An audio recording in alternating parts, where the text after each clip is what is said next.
Hello students, बेटा हम integration के 7th चैप्टर में 7.4 एक्सरसाइज कर रहे थे, जिसमें हम 15 क्वेश्चंस कर चुके हैं। आज हम करेंगे 16th क्वेश्चन। तो देखिए, ये मैंने आपको टाइप कल बताई भी थी कि जिसमें हमें न्यूमरेटर में भी कुछ दे रखा हो। अब तक जितने क्वेश्चंस थे उसमें किसी में भी न्यूमरेटर में कुछ नहीं गिवन था। अगर न्यूमरेटर में भी कुछ गिवन हो तो ये आपको ये बताया था कि उसको हम कैसे करेंगे कि हम न्यूमरेटर को लिखेंगे a into differentiation of denominator and plus b। तो यहाँ देखिए न्यूमरेटर है 4x + 1, हम इसको लिखेंगे a into differentiation of denominator. तो रूट में नहीं, रूट वाले का नहीं करना, स्क्वायर रूट को छोड़ के केवल 2x² + x - 3 का डिफ्रेंशिएशन प्लस b। अब देखिए इसका डिफ्रेंशिएशन करेंगे, 2 × 2 = 4x + 1 हो गया प्लस b, x के रिस्पेक्ट में किया है। Now comparing coefficient of x, इधर x का कोफिशिएंट है 4, यहाँ x का कोफिशिएंट है 4 और साथ में a 4a। तो देखिए a की वैल्यू आ गई 1। अब कंपेयर करेंगे कांस्टेंट टर्म को। यहाँ लेफ्ट हैंड साइड में कांस्टेंट टर्म है 1, राइट हैंड साइड में कांस्टेंट एक तो 1 है, 1 के साथ आ गया a, तो a और प्लस b ये कांस्टेंट है। a की जगह a की वैल्यू हमने पुट कर दी, तो a की वैल्यू जब आप यहाँ 1 पुट करेंगे तो b आ गया 0। तो देखिए ये आपकी सेकेंड इक्वेशन मान लीजिए इसको। तो ये सेकेंड इक्वेशन में 4x + 1 = a की जगह a की वैल्यू पुट कर दी, b की जगह 0। अब ये फर्स्ट इक्वेशन में पुट कर दीजिए, यहाँ न्यूमरेटर की जगह देखिए, लेकिन यहाँ इसमें तो हमारा सेम ही आ गया, कोई डिफरेंस नहीं आया। मतलब इस क्वेश्चन में तो हम अगर ये सारा प्रोसेस नहीं करते तो भी हमारा काम हो जाता। फिर हम क्या करते, देखिए इस फंक्शन का डायरेक्ट डिफ्रेंशिएशन ही है ऊपर, 2 × 2 = 4x और x का हो गया 1। तो हम यहाँ इसको क्या पुट कर देंगे, t पुट कर देंगे। अब डिफ्रेंशिएशन देखिए, 2 × 2 = 4x + 1, dx बाहर लिख दिया और साथ में dt। तो देखिए इंटीग्रेशन क्या बन गया, 1 नीचे तो हो गया √t और ऊपर वाला पूरा आपका बन गया dt। अब इस t की पावर 1/2 को हम ऊपर ले जाकर लिखेंगे तो t की पावर -1/2 हो जाएगा। अब इसका इंटीग्रेशन करेंगे तो पावर में 1 ऐड करेंगे, -1/2 में 1 ऐड करेंगे तो पावर 1/2 बच गई और अपॉन भी कितना आ गया 1/2। तो ये 2 ऊपर चला गया आपके पास एंड √t की जगह वापस पुट कर दिया, 2x² + x -3n plus constant c। ठीक है। अब देखिए एक बार ये 20th क्वेश्चन है, हमने 20th वाला लिख लिया था पहले बाय मिस्टेक, तो 20th वाला देख लीजिए। इसमें देखिए x + 2 न्यूमरेटर में दे रखा है अपॉन दिस, नीचे वाले का डायरेक्ट डिफ्रेंशिएशन नहीं है ऊपर, तो इसमें हम लिखेंगे कैसे, न्यूमरेटर को लिखना है a into differentiation of denominator and plus b। तो a देखिए ये न्यूमरेटर लिख लिया, x + 2 = a एंड डिफ्रेंशिएशन करेंगे जब डेनोमिनेटर का 4x का हो गया 4, x² का हो गया 2x and plus b। Comparing coefficient of x के कोफिशिएंट कंपेयर कीजिए। यहाँ लेफ्ट हैंड साइड में x का कोफिशिएंट है 1, राइट हैंड साइड में x का कोफिशिएंट है -2, साथ में a, तो -2a हो गया। तो a की वैल्यू आ गई -1/2। Comparing constant term, left hand side में कॉन्स्टेंट टर्म है 2, राइट हैंड साइड में कॉन्स्टेंट एक तो 4 है, साथ में a आ जाएगा बेटा। तो कितना हो जाएगा आपके पास 4a की और प्लस कांस्टेंट है b। अब देखिए ये +4a है, ये लेफ्ट हैंड साइड में 2 -4a हो जाएगा। a की जगह हमने a की वैल्यू पुट की थी, माइनस प्लस हो गया, 2 से कैंसिल, b की वैल्यू आ गई 4।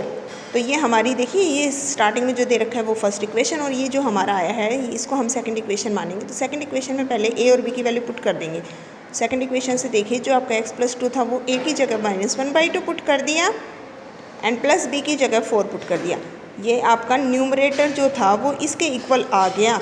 अब ये जो न्यूमरेटर आया है ये आप इस इक्वेशन में जो गिवन था क्वेश्चन, उस इक्वेशन में न्यूमरेटर की जगह पुट कर देंगे।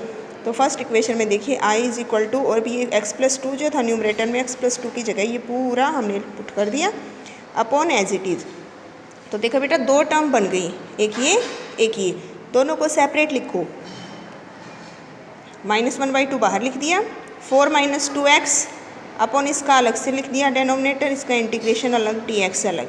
सेकंड टर्म है +4 को बाहर निकाल लीजिए, अंदर केवल dx बच गया और अपॉन -1/2। इस इंटीग्रेशन को हमने मान लिया I1 + 4 और इस इंटीग्रेशन को हमने मान लिया I2, ये इक्वेशन मान लीजिए थर्ड। दोनों इंटीग्रेशन अब हम अलग अलग सोल्व कर लेंगे और फिर वैल्यू पुट करेंगे। अब देखिए I1 ये है हमारा, I1 जो बनेगा 2 पार्ट्स बनेंगे, उसमें हमेशा एक पार्ट में नीचे जो फंक्शन होगा ऊपर उसी का डिफ्रेंशिएशन आ जाएगा आपके पास।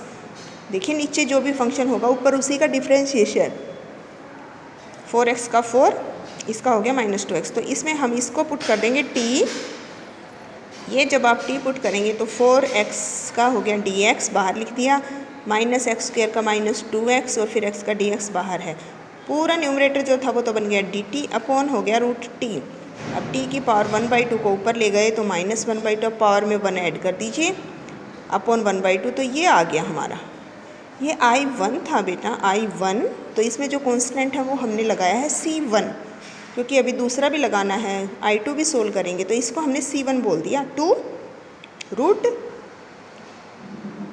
की जगह वापस t की वैल्यू पुट कर दी।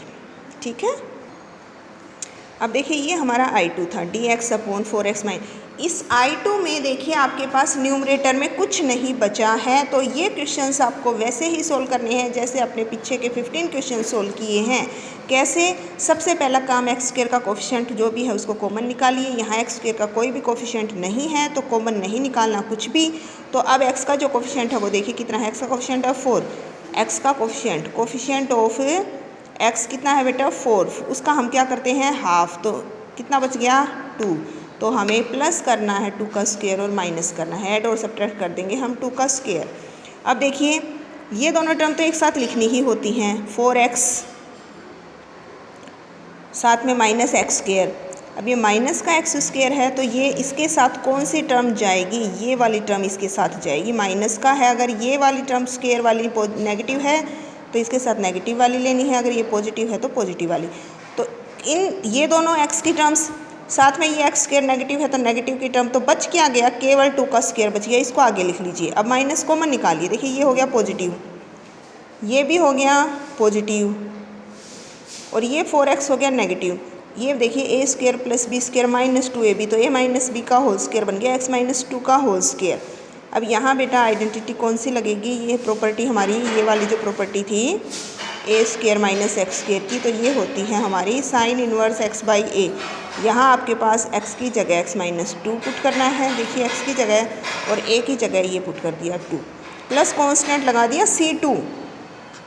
कांस्टेंट कौन सा लगाएंगे, C2। अब जो थर्ड इक्वेशन थी हमने ये वाली ली थी, जो पीछे हमने आपकी थर्ड इक्वेशन ली थी, वो थर्ड इक्वेशन आपकी देखिए ये वाली थी, जहाँ हमने इसको I1 बोला था, इसको I2। तो इस थर्ड इक्वेशन में आपको क्या करना है, I1 की जगह जो I1 आया था ब्रैकेट, देखिए -1/2 ब्रैकेट लगा के I1 पुट कर दिया, +4 और ब्रैकेट लगा के ये पूरा I2 पुट कर दिया। तो देखिए -1/2 मल्टीप्लाई करेंगे, 2 से 2 कैंसिल, -1/2 C1 से भी मल्टीप्लाई कर दिया, 4 को यहाँ इससे मल्टीप्लाई और 4 को C2 से, तो ये लिख लिया पहले, फिर ये लिख लिया। अब ये जो दो कांस्टेंट बच गए, ये जो दो कांस्टेंट बच गए, इन दोनों कांस्टेंट्स को एक नया नाम दे दिया हमने, क्या, C। तो ये आ जाएगा हमारा इंटीग्रेशन। ठीक है, अब देखिए 17th क्वेश्चन, इसमें भी देखो बेटा न्यूमरेटर, इस क्वेश्चन में हम सेपरेट करके करेंगे तो सेपरेट करके भी कर सकते हैं। क्या करेंगे हम, x अपॉन √x² - 1 को सेपरेट लिख लेंगे एंड +2 जो है 2 के नीचे हम इसको अलग से लिख लेंगे। आप चाहे तो वही मेथड अप्लाई कर सकते हैं जिसमें हमने न्यूमरेटर को लिखा था a × differentiation of denominator +b, तो भी आपका क्वेश्चन सेम ऐसे ही सोल्व हो जाएगा, बिल्कुल सेम ऐसे ही आएगा। आप उस मेथड से भी कर सकते हैं। हमने x के नीचे अलग से लिख लिया, 2 के नीचे सेपरेट। अब इसको I1 मान लिया और +2 और ये I2। I1 का डिफ्रेंशिएशन देखिए हम इस नीचे वाले को पुट कर देंगे t, क्योंकि इसका ऊपर डिफ्रेंशिएशन ही बन जाएगा। फिर देखिए x² - 1 को पुट कर दिया t, डिफ्रेंशिएशन x² का 2x हो गया, x का dx इक्वल टू dt। तो देखिए इंटीग्रेशन क्या बन गया आपका बेटा, इंटीग्रेशन बन गया हमारा, जो ये ऊपर x dx है इसकी वैल्यू तो जब आप यहाँ से निकालेंगे तो dt/2 और नीचे √t। अब इसका तो आप कर ही सकते हैं, ऊपर ले जाकर लिखिए -1/2 पावर हो गई, पावर में 1 ऐड कीजिए उतना ही, डिवाइड में 1/2, मल्टीप्लाई में 1/2, डिवाइड में कैंसिल हो गया, ये आ गया C1 कांस्टेंट। अब जो सेकंड वाला पार्ट है इसमें सीधा आपके पास फॉर्मूला बन रहा है 1/√x² - a² का, ये होता है log of x + √x² - a², ये as it is log of x plus ये एज इट इज़ कांस्टेंट हो गया C2। अब ये दोनों वैल्यूज़ आपको I1 और I2 की वैल्यू इस इक्वेशन में, फर्स्ट इक्वेशन में पुट करनी है। I1 की जगह हमने ये I1 पुट कर दिया, प्लस 2 टाइम्स I2, तो ये जो I2 था इसको 2 से मल्टीप्लाई कर दिया, ये भी 2 से मल्टीप्लाई हो गया, C2 के साथ भी 2, तो ये लिख दिया, प्लस ये वाली टर्म आ गई, और C1 और प्लस 2C2 इस कॉन्स्टेंट को नया नाम दे दिया हमने C। ठीक है। जैसे अब देखिए 18th क्वेश्चन, आप इसी मेथड से भी सारे क्वेश्चन कर सकते हैं, जैसे हमने पिछले क्वेश्चन में सेपरेट लिख के किया है। आप ये सोचो सेपरेट क्यों कर दिया, क्योंकि सेपरेट करके हो जाता है, इसलिए हमने ये वाली प्रोसेस नहीं लगाई।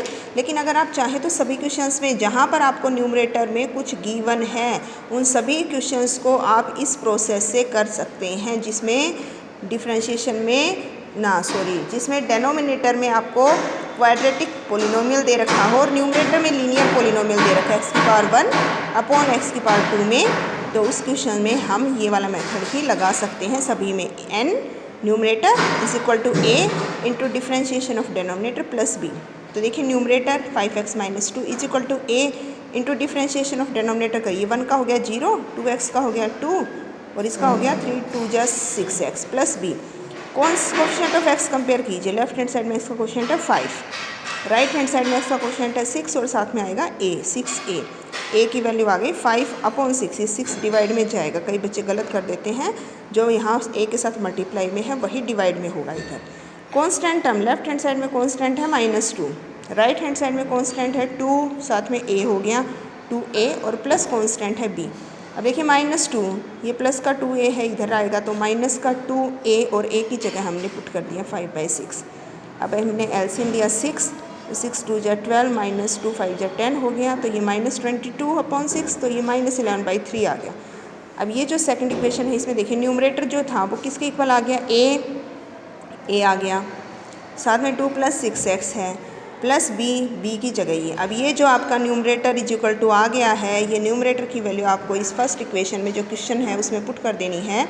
तो देखिए first equation i is equal to आपकी क्या बन जाएगी, जो न्यूमरेटर था 5x माइनस 2 उसकी जगह ये पुट कर दिया पूरा हमने अपॉन दिस। अब 2 टर्म बन गई, फर्स्ट टर्म सेकेंड टर्म, दोनों को सेपरेट लिखिए, 5/6 बाहर आ गया, 2 + 6x अपॉन दिस, -11/3 को बाहर लिख लीजिए एंड dx अपॉन ये आ गया।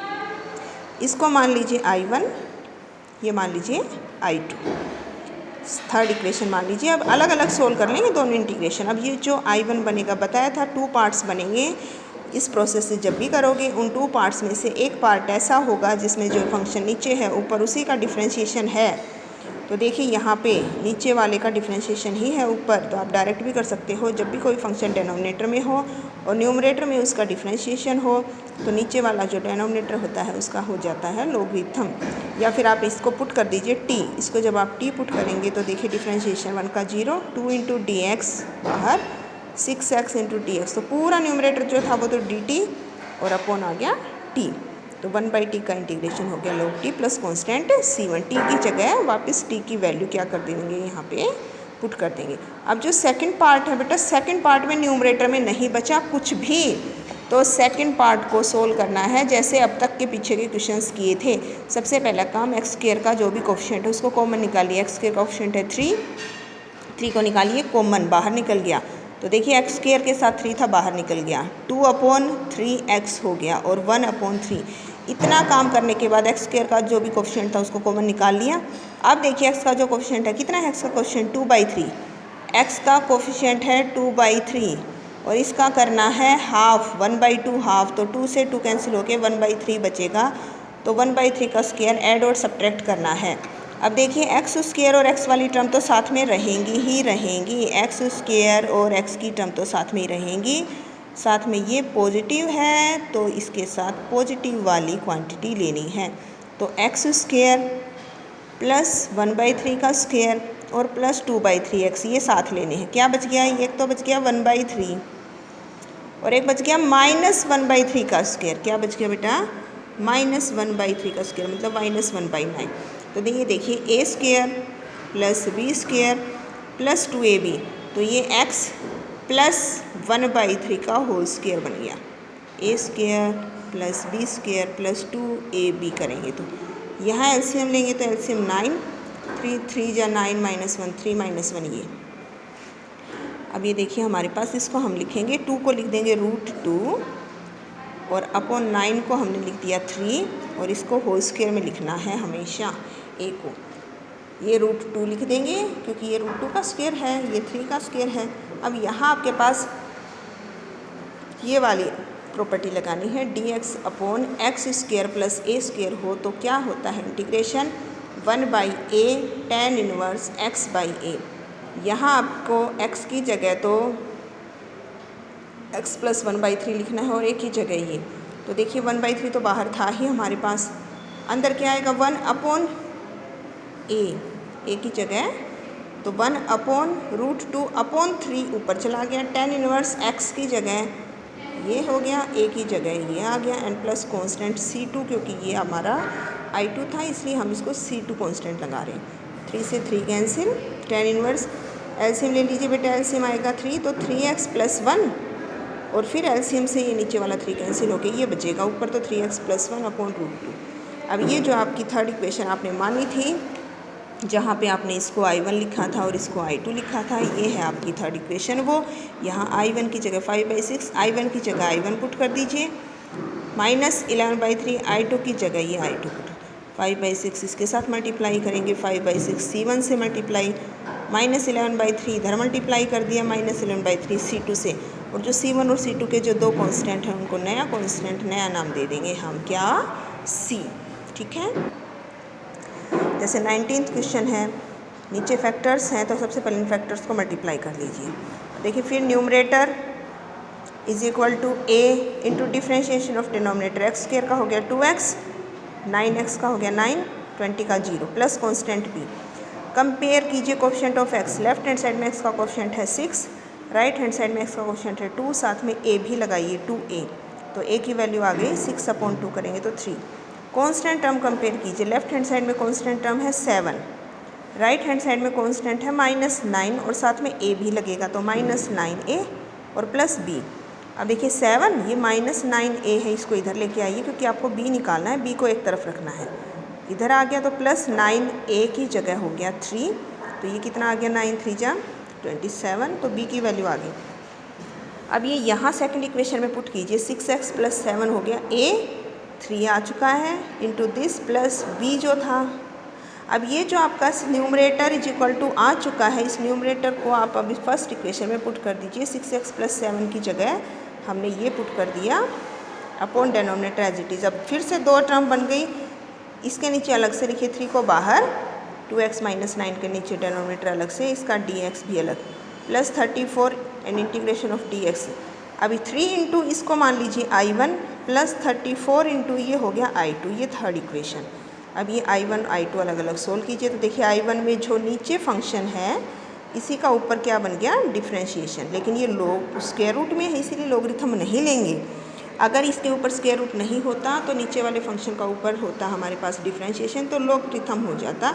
तो यहाँ आप इसको पुट कर दीजिए t, x² - 9x + 20 को t पुट करेंगे तो ऊपर वाला पूरा फंक्शन बन गया dt/√t। अब इसको आपको खुद सोल्व करना है बेटा कि इसको -1/2 ऊपर ले जाकर आप पावर में 1 ऐड करके, और इसमें कांस्टेंट C1 लगा देना क्योंकि ये I1 है। अब I2 सोल्व करेंगे तो I2 में देखो क्या है, ऊपर कुछ नहीं बचा हुआ, तो हमें पीछे वाले क्वेश्चंस की तरह ही सोल्व करना है। सबसे पहले x² का क्वेश्चन देखिए, कुछ कॉमन निकल सकता है क्या, कुछ नहीं है कॉमन निकालने को, तो ठीक है कुछ कॉमन नहीं निकालना, तो फिर x का क्वेश्चन देखिए कितना है, x का क्वेश्चन 9 है तो उसका हाफ कीजिए 9/2, तो 9/2 का स्क्वायर अब ऐड करना है और सब्ट्रैक्ट करना है। तो देखिए x² - 9x तो साथ में लिखने ही होते हैं भाई, x की दोनों टर्म्स आपको साथ में लिखनी होती हैं, और ये x² पॉजिटिव है तो ये पॉजिटिव वाली उसके साथ लिखेंगे, तो x² लिखेंगे प्लस 9/2 का स्क्वायर लिखेंगे -9x, क्या बच गया यहाँ, तो बच गया 20, और यहाँ बच गया 9/2 का स्क्वायर, मतलब 9 का स्क्वायर कर दिया 81/4। तो ये देखिए a² + b² -2ab, तो x -9, ये हमारा a है और ये b है, तो x -9/2 का होल स्क्वायर। यहाँ एलसीएम लेंगे तो एलसीएम 4 आ जाएगा, 80 - 81 करेंगे तो 1/4 बचेगा, 1/4 को हम लिख देंगे 1/2 का स्क्वायर। अब यहाँ आपके पास कौन सी वाली प्रॉपर्टी लगेगी, आइडेंटिटी लगेगी, यहाँ लगेगी √x² - a², तो वो होती है log ऑफ x, ये हमारा x² है और ये a², log of x plus root ये एज इट इज़, अब इस एज इट इज़ वाली चीज़ को बेटा जब आप सोल्व करेंगे ना, क्योंकि ये आपको सोल्व करनी है, इसका स्क्वायर खोलिए, फिर ये सिंप्लीफाई करेंगे, तो ये जब से खोलेंगे तो ये ऐसे ही फिर से कट जाएंगे आपके पास। तो जो क्वेश्चन में आपके पास ये थी ना, ये लिख दीजिए या फिर ये वाले लिख दीजिए, सिंप्लीफाई करके यही आएगा हमारे पास n प्लस कॉन्स्टेंट C2। अब थर्ड जो इक्वेशन है आपके पास, इसमें I1 की जगह I1 सोल्व करके और I2 जो है वो पुट कर दीजिए, आपका आंसर आ जाएगा। 20 हो गए थे, 21, 22, 23 खुद ट्राई करने हैं, 24 ऑप्शनल है, वो भी खुद से करना है। ये 25 वाला क्वेश्चन देखिए, इसमें देखिए न्यूमरेटर में कुछ नहीं है, तो हमें कैसे सोल्व करना है। सबसे पहले एक्स स्क्वायर का जो कोफिशिएंट है वो कॉमन लीजिए, 4 कॉमन निकाला, देखिए स्क्वायर रूट में ही है, अभी बाहर नहीं निकाला है। 4 कॉमन निकालेंगे तो यहाँ 9x है, तो 9/4x हो गया, ये कॉमन निकल गया। अब बेटा ये जो 4 बाहर निकलेगा तो √4 है ये, तो √4 की वैल्यू कितनी हो जाएगी बाहर निकल के 2। अब देखिए अगला काम क्या होता है, कोफिशिएंट कॉमन निकालने के बाद अगला काम होता है एक्स का कोफिशिएंट, देखिए कितना है 9/4, तो एक्स का जो कोफिशिएंट है उसका फिर क्या करते हैं हाफ। तो जब एक्स के कोफिशिएंट का आप हाफ करेंगे तो एक्स के कोफिशिएंट का हाफ आपके पास 9/8 बन गया, तो आपको 9/8 का स्क्वायर ऐड भी करना है और सब्ट्रैक्ट भी करना है। अब देखिए ये दोनों टर्म तो साथ में लिखी ही जाती हैं, और फिर एक्स स्क्वायर वाली टर्म आपकी नेगेटिव है, तो आपको इसके साथ नेगेटिव वाली टर्म लेनी है। तो मतलब ये 3 टर्म तो साथ में हो गई, तो बच क्या गया, ये बच गया, इसको आगे लिख लो। माइनस अब कॉमन निकालना होता है, अगर ये दोनों टर्म स्क्वायर वाली नेगेटिव में आ गई ना तो माइनस कॉमन निकालो, ये पॉजिटिव हो गया, ये भी पॉजिटिव हो गया। 9/4x ये नेगेटिव, तो देखिए ये a स्क्वायर है प्लस b स्क्वायर है माइनस 2ab है, तो ये हमारे पास x माइनस 9/8 का होल स्क्वायर। देख लीजिए a square plus b square minus 2ab यही आएगा। अब यहाँ आपको प्रॉपर्टी लगानी है, कौन सी वाली प्रॉपर्टी लगानी है, यहाँ लगानी है dx/√a square minus x square, जो आपकी होती है साइन इनवर्स x/a। तो यहाँ ये a है, ये x है, a square minus x square होती है साइन इनवर्स x/a। x की जगह और a की जगह एलसीएम ले लीजिए, बस एलसीएम 8 आएगा, 8x माइनस 9/9 बचेगा, 8x माइनस 9/9। एलसीएम से ये 8 से 8 आपके कैंसिल हो जाएगा, ये आ गया 1/2 प्लस कॉन्स्टेंट c। तो आपको एक्सरसाइज 7.4 कंप्लीट करनी है। किसी बच्चे को कोई डाउट हो तो पूछ सकते हो। Okay, thank you.